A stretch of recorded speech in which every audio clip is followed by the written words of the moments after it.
Okay, well, I'm sitting in my parents' garage in their old Chevelle Malibu, my dad's car that my grandpa passed down to him. Anyways,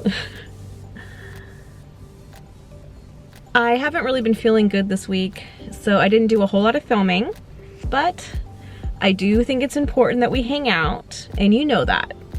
So what I did do is I blind bought a perfume, and I do a little review and try it out on camera. I sit and do a lot of thinking with you. I have a lot of thoughts that I want to share with you, and I have some questions to ask you. So please answer those. It will help me out quite a bit. All right, you guys, let's get started.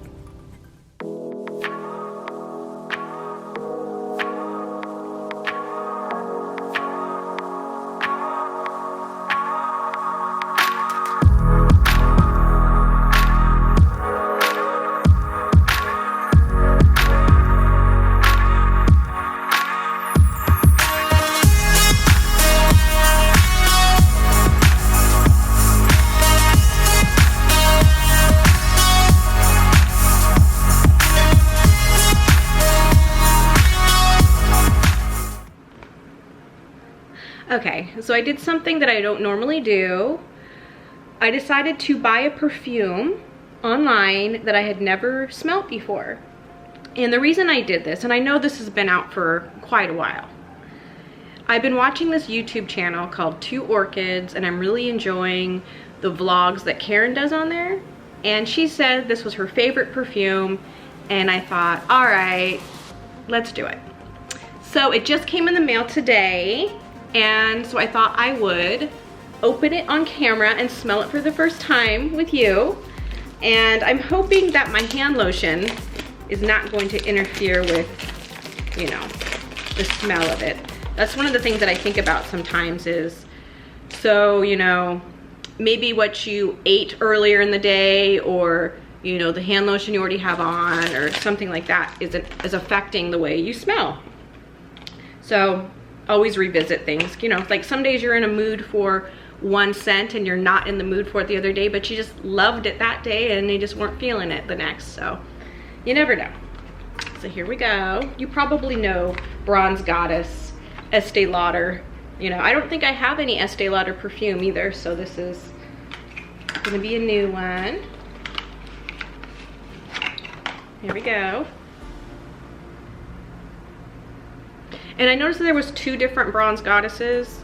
There was one that's like called Skin Scent, and this is just the original one, I believe. The original Bronze Goddess. And that's the one she said she liked. So, let's give it a try. I didn't put perfume on earlier, but I did put on hand lotion that has a scent to it, so.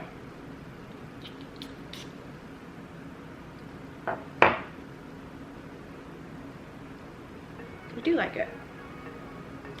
I was expecting it to be more coconut-like, but maybe that's just something that settles, you know, after you wear it. Yeah, I like it. Let me just wear it for a while, and then I'll tell you what I think of it later. I'll wear this today. And I'm getting my nails done. Gotta get my nails redone. I'm thinking I'm gonna go with a magenta color.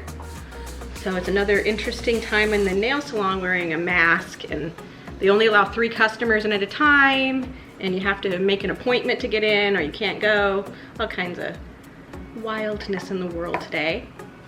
So something that I need to know from you, people have been wanting me to make another perfume video since I have a, you know, an addiction, and I understand. Sometimes we all need a hit of our addiction. But the thing is, with the other video, it was mostly about my stories and my thoughts on the perfume and why I picked it and all that. So I picked out the perfumes for that video that I had stories. Perfumes that I have now don't really have stories.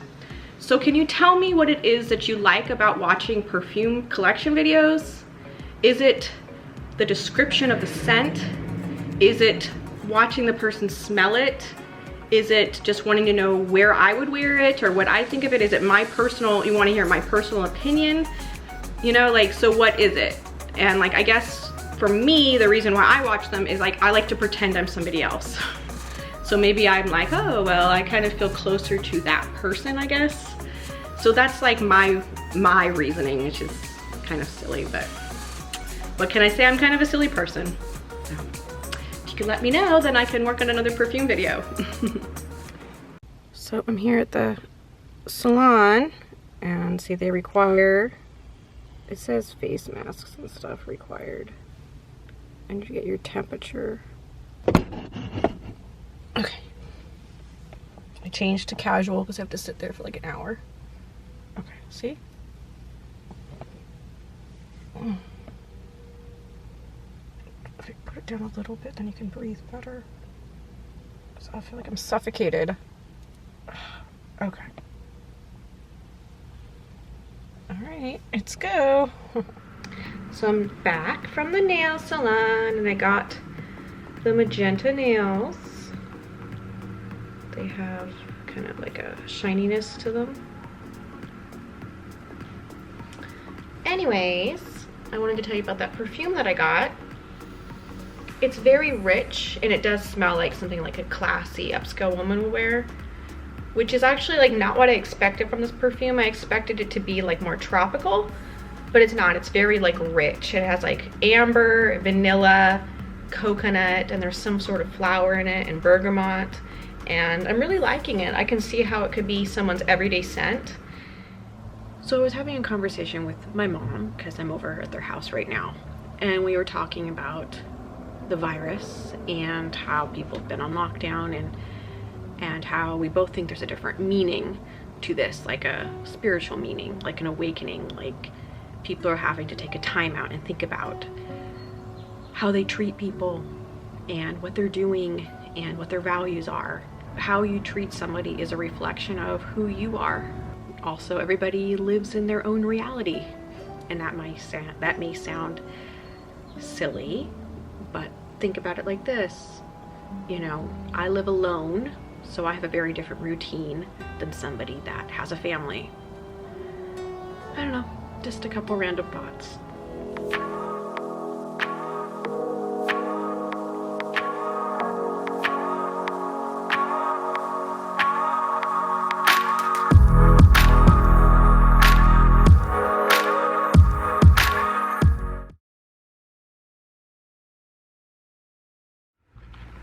Okay.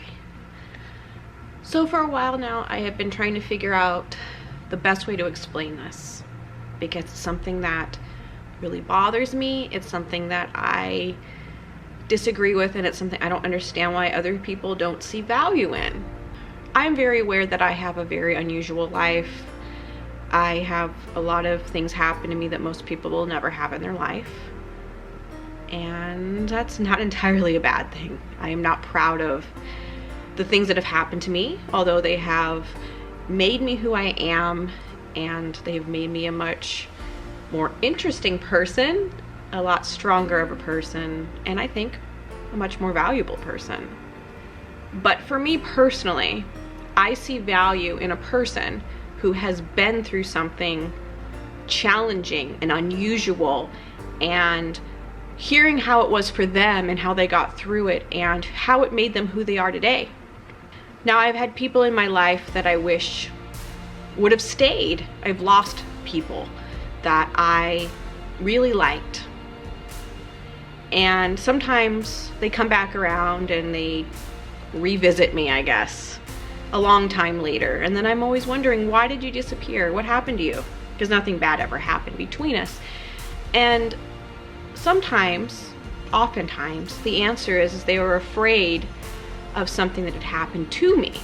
Not something I had done, something that happened to me, a story I told them about my life. They don't ever tell me what it is. Sometimes I just think it's an excuse or their own insecurity, or maybe they don't think that they're an interesting person themselves. People are afraid of what they don't understand. Imagine being in a situation with somebody who hasn't been through much of anything at all. Now, everyone thinks they've been through something. Okay. A lot of people haven't really been through as much as they believe. I mean, that's a whole nother topic. Anyways, So imagine something really crazy goes down, something really awful, and you need to be in a straight mind. You have to make some important decisions, maybe some life decisions.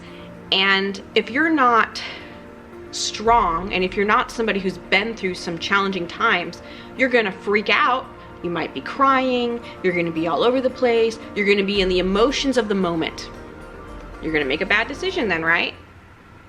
Somebody like me, I think that I shine the most in those difficult times.